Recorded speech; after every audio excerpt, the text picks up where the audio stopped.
Hello दोस्तों, आज की हमारी मल्टीमीडिया विद कोरल ड्रॉ की फोर्थ क्लास में आपका बहुत बहुत स्वागत है। आज हम जानेंगे माखनलाल चतुर्वेदी यूनिवर्सिटी के जितने भी डीसीए पीजीडीसीए के स्टूडेंट हैं उनके लिए बहुत ही महत्वपूर्ण क्वेश्चन। ये बहुत ही महत्वपूर्ण क्वेश्चन है जो कई बार पेपर में पूछे गए हैं और जिनके आने की संभावना है। तो चलिए आज हम अपनी क्लास को आगे बढ़ाते हैं। पहला हमारा बहुत ही महत्वपूर्ण क्वेश्चन है, कोरल ड्रॉ में पार्ट या टेक्स्ट के साथ मास्किंग इफेक्ट का उपयोग कैसे किया जाता है, स्पष्ट कीजिए। ये 16 मार्क्स का क्वेश्चन आता है पेपर में। अब हम इसको परिचय को देखते हैं, क्या है कोरल ड्रॉ में इसका परिचय। तो कोरल ड्रॉ एक ग्राफिक्स डिजाइनिंग सॉफ्टवेयर है जिसमें पावर क्लिप्स नाम का एक विशेष तकनीक द्वारा किसी टेक्स्ट के अंदर इमेज, टेक्सचर या अन्य ग्राफिक्स को डालने की सुविधा मिलती है। इसी ही आम भाषा में हम मास्किंग इफेक्ट या मास्किंग प्रभाव भी कहते हैं।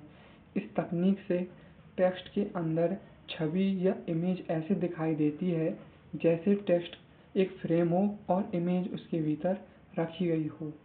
यह हमारा मास्किंग इफेक्ट होता है और हम इसका जानते हैं अच्छे से क्या होता है मास्किंग इफेक्ट। मास्किंग प्रभाव क्या है?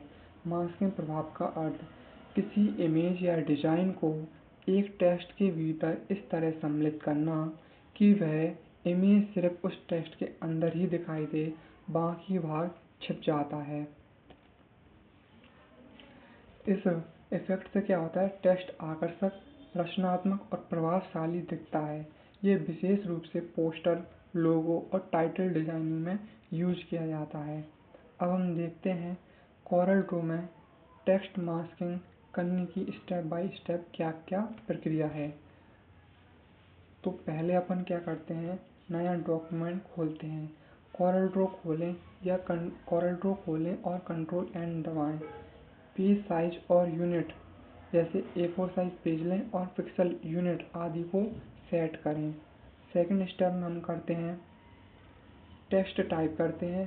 टेक्स्ट टूल या F8 से कोई बड़ा और मोटा शब्द टाइप करते हैं। उदाहरण के लिए नेचर या डिजाइन।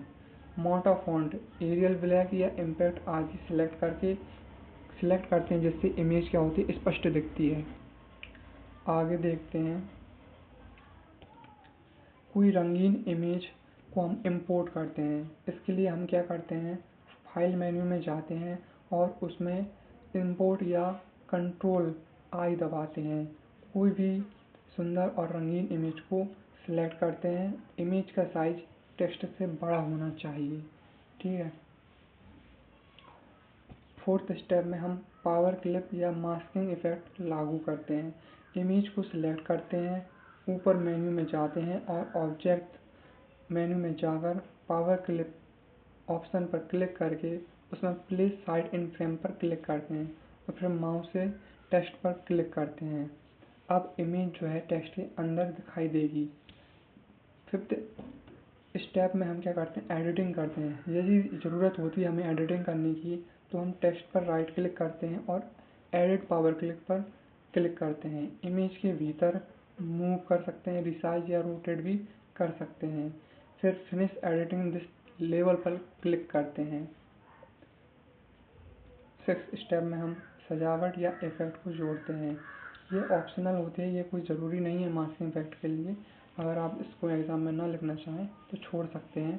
उसमें आउटलाइन जोड़ सकते हैं, ड्रॉप शैडो टूल से गहराई दे सकते हैं, ट्रांसपेरेंसी टूल से ट्रांसपेरेंसी इफेक्ट जोड़ सकते हैं और ग्रेडियंट बैकग्राउंड भी जोड़ सकते हैं। अब मास्किंग इफेक्ट के क्या एडवांटेज होते हैं ये हम देखते हैं। ये डिज़ाइन को आकर्षक और प्रोफेशनल बनाता है, ठीक है। दूसरा क्या करता है, ये लोगो, बैनर और एडवर्टाइजमेंट में बहुत ज़्यादा यूज किया जाता है। टेक्स्ट को कलरफुल बनाता है और रचनात्मक बनाता है।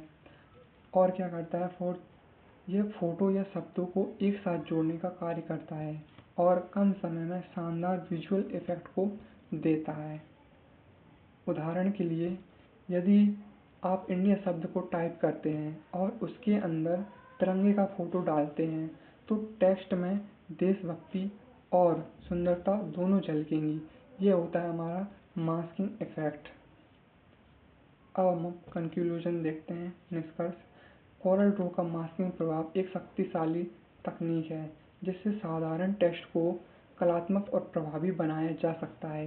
यह न केवल डिजाइन को बेहतर बनाता है बल्कि यूजर की रचनात्मकता को भी उभारता है।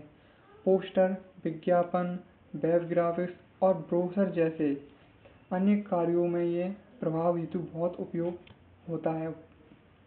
अगले हम क्वेश्चन को देखते हैं। अगला हमारा क्वेश्चन है, इमेज के विभिन्न गुणों को समझाइए। ये यूनिट फर्स्ट का क्वेश्चन है और 16 मार्क्स के लिए पूछा जाता है। तो हम देखते हैं कि इमेज के विभिन्न गुण क्या होते हैं। तो इमेज के विभिन्न गुण, सरल भाषा में हम इसको समझते हैं। किसी भी इमेज के कुछ खास गुण होते हैं जो उसकी गुणवत्ता, रूप, इस्तेमाल को निर्धारित करते हैं। ये गुण तय करते हैं कि इमेज स्क्रीन पर कैसी दिखेगी और उसे कहाँ और कैसे इस्तेमाल किया जा सकता है। नीचे इमेज के कुछ प्रमुख गुणों को सरल शब्दों में समझाया गया है। आगे हम इसके विभिन्न गुणों को देखते हैं कि कौन कौन से इसके गुण हैं। तो पहला गुण है पिक्सल। पिक्सल इमेज की सबसे छोटी इकाई होती है। हर पिक्सल एक छोटा सा डॉट या बिंदु होता है जो किसी एक रंग की जानकारी रखता है। जब लाखों पिक्सल एक साथ होते हैं तो एक पूरी इमेज बन जाती है। ठीक है, उदाहरण के तौर पर एक 800 बाई 600 की इमेज में 4800 पिक्सल होते हैं। दूसरा गुण है रेजोल्यूशन। यह बताता है कि इमेज में कितने पिक्सल हैं। ये हम चौड़ाई में और ऊंचाई में हम इसको देख सकते हैं। रेजोल्यूशन जितना ज़्यादा होता है इमेज उतनी ही क्लियर और डिटेल वाली होती है। रेजोल्यूशन को आमतौर पर DPI में भी मापा जाता है। DPI का फुल फॉर्म डॉट पर इंच होता है। उदाहरण के लिए 300 DPI रेजोल्यूशन वाली इमेज प्रिंटिंग के लिए उपयुक्त होती है। अगला हम अपना गुण देखते हैं इमेज का। तो अगला गुण है इमेज का आकार।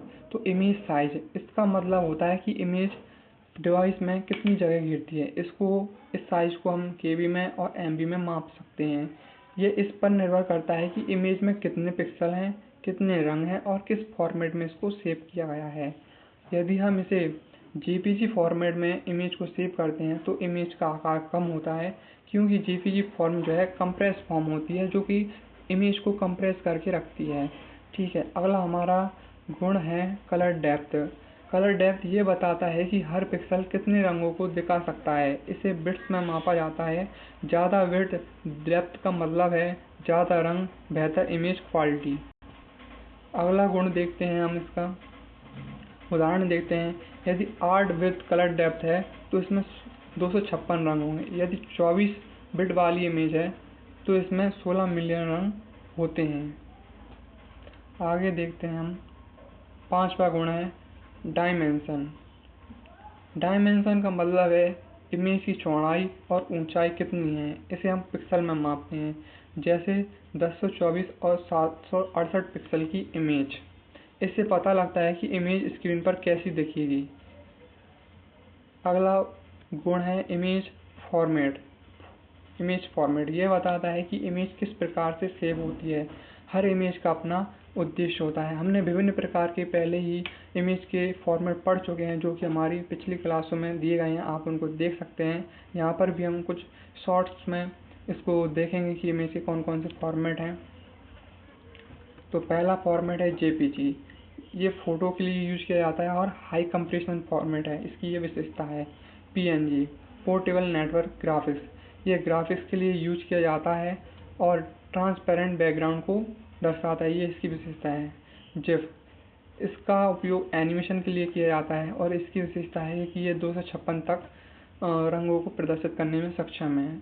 और अगला है हमारा BMP। ये पुराना फॉर्मेट है और ये बिना कंप्रेशन तकनीक के काम करता है। सातवां गुण है एस्पेक्ट रेशियो।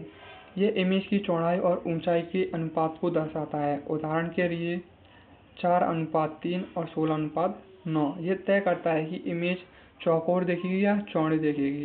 अगला हमारा गुण है इमेज ओरिएंटेशन। यह बताता है कि इमेज सीधी है या घुमा दी गई है। ये दो प्रकार के ओरिएंटेशन होते हैं, एक पोर्ट्रेट होता है और एक लैंडस्केप होता है। ठीक है, आगे हम देखते हैं निष्कर्ष की ओर।